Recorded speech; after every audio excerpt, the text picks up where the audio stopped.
वाराणसी।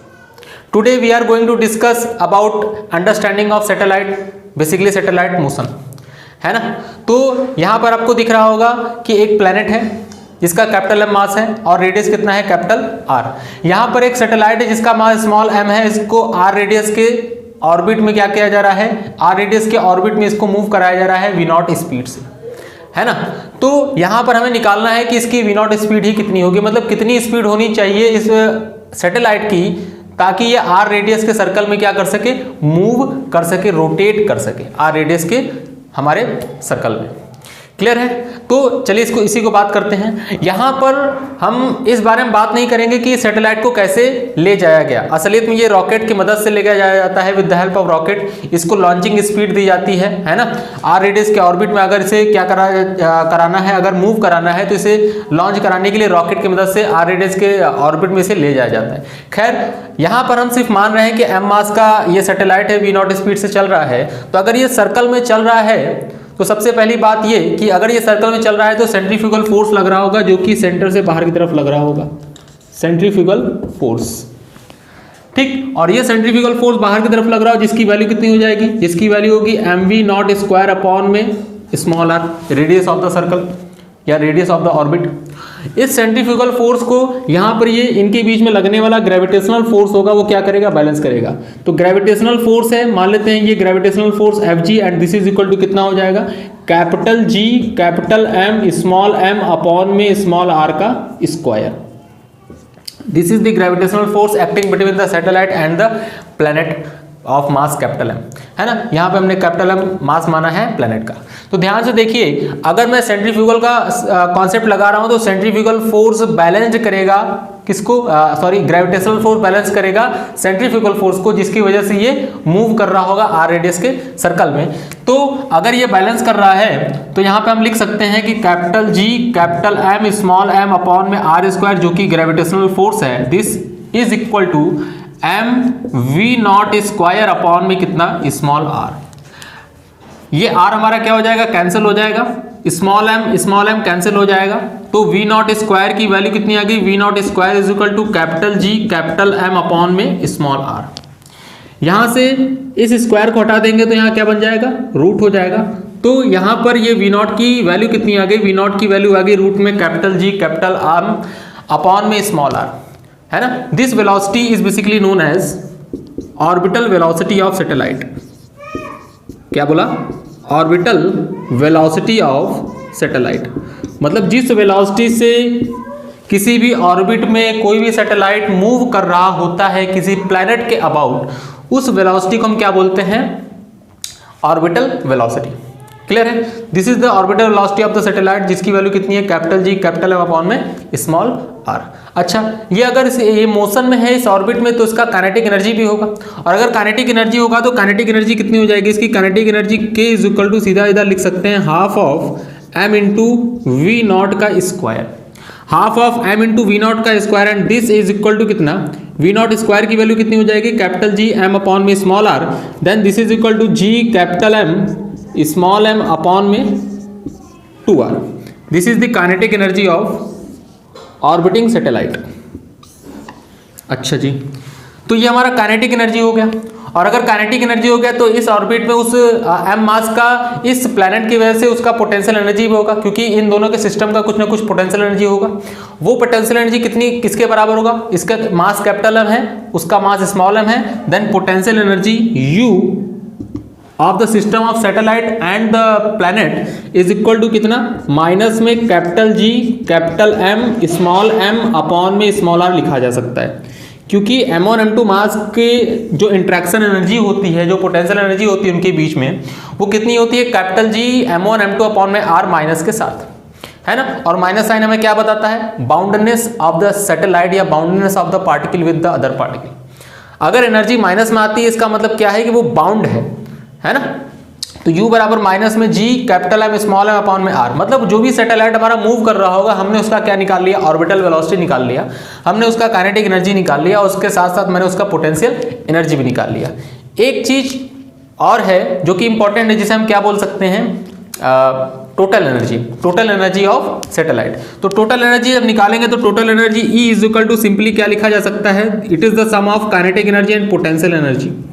तो total energy of satellite is equal to sum of the kinetic energy of satellite and potential energy of satellite, and this is equal to kinetic energy कितना है आपके पास, capital G capital M small m upon में 2r, और plus करेंगे potential energy जो कि minus में है तो यहाँ माइनस हो जाएगा ऑलरेडी, तो G capital M small m upon में कितना हो जाएगा, स्मॉल r।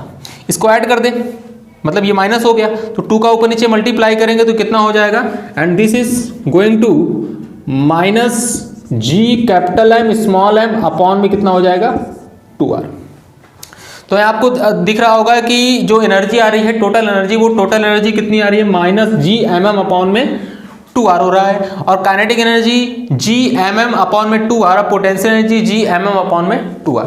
यहाँ पे दो एनर्जी हैं, एक पोटेंशियल एनर्जी ऑफ सैटेलाइट और एक टोटल एनर्जी ऑफ सैटेलाइट जो कि माइनस में आ रही है, लेकिन काइनेटिक एनर्जी क्या है प्लस में, वो प्लस में ही आएगा क्योंकि काइनेटिक एनर्जी कभी नेगेटिव नहीं हो सकता।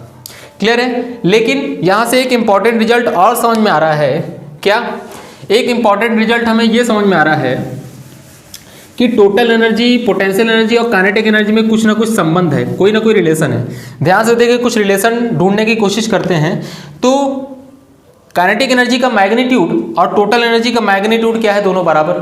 तो यहाँ लिखा जा सकता है कि पोटेंशियल एनर्जी का जो मैग्नीट्यूड है और काइनेटिक एनर्जी का जो मैग्नीट्यूड है, पोटेंशियल एनर्जी नहीं बेसिकली टोटल एनर्जी का जो मैग्नीट्यूड है और काइनेटिक एनर्जी का जो मैग्नीट्यूड है, दोनों बराबर है। लेकिन ये दोनों, और ये क्या है, ये पोटेंशियल एनर्जी है।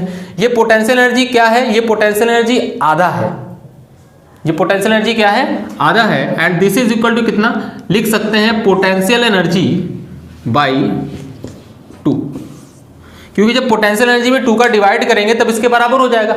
तो इनमें हम क्या कर दे रहे हैं, पोटेंशियल एनर्जी के आधे के बराबर ये वैल्यू है, तो तीनों को मैग्नीट्यूड फॉर्म में लिख दे रहे हैं। तो मैग्नीट्यूड फॉर्म में हमने क्या लिखा, टोटल एनर्जी का magnitude is equal to kinetic energy का magnitude is equal to potential energy के मैग्नीट्यूड का हाफ, तीनों क्या हो गए, बराबर। तो अगर कोई भी आपको इस तरीके से कोई भी सवाल में अगर आपको कोई भी एक एनर्जी दे देगा तो आप रिलेट करके दूसरी एनर्जी निकाल लेंगे। और एक बात ध्यान रखेंगे कि हमेशा जब भी वैल्यू आएगी तो टोटल एनर्जी और पोटेंशियल एनर्जी हमेशा निगेटिव वैल्यू में आएगी, लेकिन काइनेटिक एनर्जी हमेशा किस में होगा, पॉजिटिव में होगा।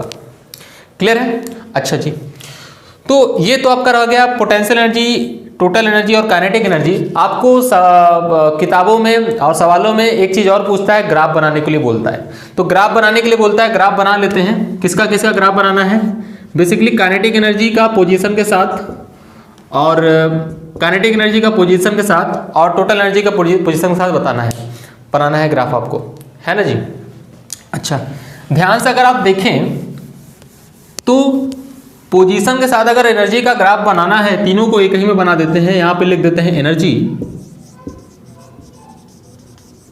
ये एनर्जी यहां लिख देते हैं, वो पोजीशन लिख देते हैं और तीनों को एक ही में बना देते हैं। तो एक बात बड़ा कॉमन है क्या, कि kinetic energy inversely proportional to small r, मतलब हाइपरबोलिक ग्राफ बनेगा। Potential energy inversely proportional to r, ये भी हाइपरबोलिक ग्राफ बनेगा। और total energy inversely proportional to small r, ये भी हाइपरबोलिक ग्राफ बनेगा। लेकिन कौन सा हाइपरबोलिक, रेक्टेंगुलर हाइपरबोला, है ना, होता है ना रेक्टेंगुलर हाइपरबोला। अगर y directly proportional to 1/x होता है तो ग्राफ कैसा बनता है, y बराबर 1/x का ग्राफ ऐसा बनता है ना। लेकिन अगर y बराबर 1/x है सिंपली, तो कैसा बनेगा, ऐसा ग्राफ बन जाएगा। अगर y बराबर माइनस में 1/x है तो ये ग्राफ नीचे बन जाता है, निगेटिव वैल्यू आ गई। x के पॉजिटिव वैल्यू पर y की वैल्यू निगेटिव है, तो x के पॉजिटिव वैल्यू को y की वैल्यू निगेटिव होगी तो ग्राफ नीचे बन जाएगा। अगर दोनों तरफ पॉजिटिव है तो ग्राफ ऊपर बनता है ना। इसी तरीके का ग्राफ यहाँ भी बनेगा। कहने का मतलब सिंपल आपको समझ में आ रहा होगा, इसका भी नीचे ग्राफ बनेगा और टोटल एनर्जी का भी नीचे ही ग्राफ बनेगा। मतलब दोनों ग्राफ आपको कुछ ऐसा दिख रहा होगा। मैं इधर बना देता हूँ इसको।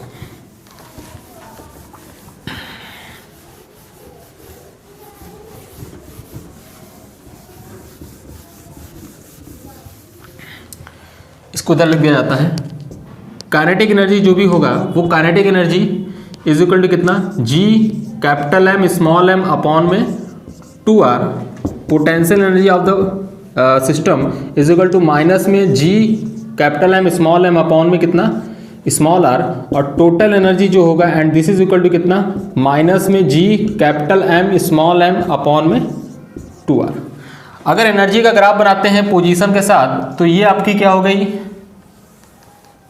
एनर्जी वाली लाइन, एनर्जी वाली एक्सिस, और ये आपकी होगी पोजीशन वाली axis small r, and this is the axis of energy. तीनों टाइप की एनर्जी यहीं पे बना देंगे, है ना। तो काइनेटिक एनर्जी के लिए बात करें तो काइनेटिक एनर्जी का ग्राफ तो ऐसे ही जाएगा, और पोटेंशियल एनर्जी टोटल एनर्जी दोनों का ग्राफ नीचे बनेगा, लेकिन दोनों की वैल्यू अलग है। तो अगर दोनों की वैल्यू अलग अलग है तो दोनों अलग अलग जगह से पास कर रहे होंगे, तो मैंने इस तरीके से बना दिया। लेकिन आपको इसमें से पहचानना है, आपको इसमें से पहचानना है इन दोनों में से कौन सी टोटल एनर्जी वाली ग्राफ है, कौन सी काइनेटिक एनर्जी वाली ग्राफ है ना। Not big deal. आइए मैं समझाता हूँ ध्यान से। अगर आप देखें for same value of r, क्योंकि G capital M small M, यहाँ भी G capital M small M, दोनों की वैल्यू सेम है। अगर आर को भी मैं सेम कर दूं for same value of small r, for same value of small r की निगेटिव में दोनों आएगी, तो for same value of small r total energy की वैल्यू कम होगी, क्योंकि ये आधा है, इसका आधा है ये। अगर इसका आधा है, अगर ये 2 जूल आ रहा है माइनस में 2 जूल, तो ये कितना आ जाएगा माइनस में 1 जूल। अगर मैग्नीट्यूड वाइज बात करें तो मैग्नीट्यूड वाइज इसकी वैल्यू आधी है पोटेंशियल एनर्जी से। इसका मतलब ध्यान से अगर आप देखें, मैंने इस तरीके से आर को फिक्स कर दिया और देखा मैंने ये एनर्जी आ गई और ये भी एनर्जी आ गई। कौन सी एनर्जी कम है, ये वाली एनर्जी तो कम दिख रही है हमको, ये वाली। और अगर ये वाली एनर्जी कम दिख रही है इसका मतलब ये पक्का है ये कौन सी एनर्जी का ग्राफ होगा, टोटल एनर्जी का। और ये कौन से एनर्जी का ग्राफ होगा, पोटेंशियल एनर्जी का। और ये कौन से एनर्जी का ग्राफ होगा, काइनेटिक एनर्जी का। सिंपली ऐसे पहचाना जाता है। तो इस तरीके से हमने ग्राफ भी बना लिया काइनेटिक एनर्जी, पोटेंशियल एनर्जी और टोटल एनर्जी का। एक इंपॉर्टेंट बात और होता है, क्या एक इंपॉर्टेंट बात और होता है कि हमने बताया orbital speed of the satellite v not is equal to कितना g कैपिटल M अपॉन में स्मॉल r। क्या ये सैटेलाइट के मास पे डिपेंड कर रहा है, तो आंसर है नहीं। It is independent of mass of the satellite. मतलब orbital velocity of the satellite जिसको हम लॉन्च कर रहे हैं हमारे किसी भी ऑर्बिट में, आर रेडियस के ऑर्बिट में, उसके मास पर ये ऑर्बिटल स्पीड डिपेंड नहीं कर रहा। मतलब कुछ भी मास होगा, अगर आर रेडियस के सर्कल में अगर आप क्या कर रहे हैं, उसे लॉन्च करना चाह रहे हैं, तो उसका कुछ भी मास हो उसकी स्पीड इतनी ही रखनी पड़ेगी। अगर इतनी स्पीड दे देंगे तो वो क्या करेगा, लगभग वो क्या नाम है सर्कल में, आर रेडियस सर्कल में मूव करेगा। क्लियर है। अच्छा, एक चीज और बात कर लेते हैं इसी में। यहीं पर एक चीज पर और बात हो जाती है कि suppose the satellite is very nearer to the earth. Suppose the satellite is very nearer to the earth. ये आर रेडियस का सर्कल है, मान लेते हैं ये सैटेलाइट हमारा क्या है, अर्थ ही है। और ये जो हमारा सैटेलाइट जो ऑर्बिट और किसी भी आर रेडियस के ऑर्बिट में है, ये हमारे इस तरीके से सैटेलाइट मान लेते हैं, मूव कर रहा है विथ स्पीड v नॉट। इनके बीच का सरफेस से हाइट मान लेते हैं स्मॉल h है। तो ये आर रेडियस का सर्कल में ये मूव कर रहा है, तो ये स्मॉल r की वैल्यू क्या होगी, ये small r is equal to कितना r प्लस h हो गया। तो यहाँ पे हम ऑर्बिटल स्पीड लिख सकते हैं v not is equal to root में capital G m e upon में r e प्लस h, ये चीज। तो यहाँ से हाइट ऑफ द सैटेलाइट आ जाएगा from the surface of the earth. लेकिन अगर मैं क्या बोल रहा हूँ कि अगर सैटेलाइट हमारे अर्थ सरफेस के बहुत ही करीब है, बहुत करीब का मतलब ये कि h की वैल्यू जो है r के कंपैरिजन में बहुत ही कम है। If h is much less than in comparison to r, तो हम क्या कर सकते हैं, जैसे मान लेते हैं ये हमारा है 50 किलोमीटर, है ना, ये 50 किलोमीटर है या 100 किलोमीटर है, और ये कितना होता है 6400 किलोमीटर होता है, 6400 किलोमीटर। तो 50 किलोमीटर अगर हम मान रहे हैं कि 50 किलोमीटर ऊपर हमारे किसी सैटेलाइट को लॉन्च किया गया है, वो ऑर्बिटिंग किया गया है, तो वो मूव कर रहा है 50 किलोमीटर ऊपर 50 किलोमीटर के हाइट पर। तो हम 50 किलोमीटर को 6400 किलोमीटर के कंपेरिजन में क्या कर सकते हैं, निगलेक्ट कर सकते हैं। और जैसे ही निगलेक्ट करेंगे तो सिर्फ इसकी वैल्यू कितनी रह जाएगी, सिर्फ इसकी वैल्यू बची रह जाएगी v not is equal to root में GME अपॉन में RE, this is the orbital speed. अगर h बहुत ही कम हुआ तो, अगर h कम नहीं होगा तो h का इफेक्ट पड़ेगा, लेकिन अगर h बहुत ही कम हुआ रेडियस ऑफ द अर्थ के कंपैरिजन में तो ऐसा हम कर सकते हैं। तो ध्यान से देखें तो RE का ऊपर नीचे मल्टीप्लाई कर दीजिए, RE का ऊपर नीचे मल्टीप्लाई कर देंगे तो कितना हो जाएगा, रूट में कैपिटल GME RE का स्क्वायर इनटू में कितना हो जाएगा RE। What is this, this is equal to root में GRE, और G की वैल्यू हम जानते हैं 9.8, RE की वैल्यू हम जानते हैं 6400 किलोमीटर। मीटर में बदल के इसको जब इसकी वैल्यू पुटअप करेंगे यहाँ पर तो इसकी वैल्यू लगभग आती है 7.9 किलोमीटर पर second. This is the orbital speed of the satellite which is very nearer to the earth. मतलब ऐसा सैटेलाइट जिसको अर्थ के बहुत ही नियरर, बहुत पास में हम क्या करते हैं, लॉन्च करना चाहते हैं, उसकी स्पीड कितनी होनी चाहिए, V0 is equal to 7.9 kilometre पर सेकेंड। लेकिन ये ध्यान रहे h की वैल्यू बहुत ही कम होनी चाहिए RE से। क्लियर है? तो इतना ही रखते हैं। Thank you very much.